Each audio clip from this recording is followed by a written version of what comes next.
Satgas TPPU ya, untuk kasus pencucian uang itu, iya besok akan dirapatkan karena itu adalah hasil RDP dengan Komisi 3 DPR harus dibentuk Satgas. Besok akan dibentuk Satgasnya, pokoknya akan ditindaklanjuti sesuai dengan data yang sudah terungkap ke publik dan sudah diserahkan ke DPR.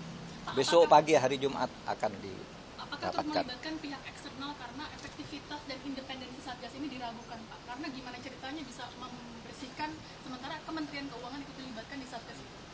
Ya memang undang-undangnya kalau menyangkut pajak dan bea cukai itu penyidiknya Kementerian Keuangan, yaitu Ditjen Pajak dan Ditjen Bea Cukai, itu penyidiknya.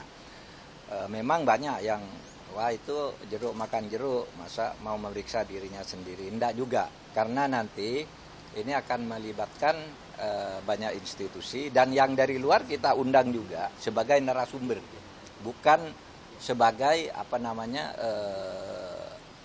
orang yang menindaklanjuti secara yuridis pro justisia, karena tidak boleh selain polisi, jaksa, dirjen bea cukai, dirjen bea cukai, bea pajak, hanya itu yang boleh melakukan tindakan hukum. Tapi nanti meluas panitianya itu, timnya nanti akan terdiri dari beberapa sehingga penilaian itu akan lebih objektif. KPK tidak ikut karena dia ada di luar kita, tapi saya sudah koordinasi dengan Pak Firly bahwa Pak Firly akan menindaklanjuti sesuai dengan kewenangan KPK tanpa harus ikut tim.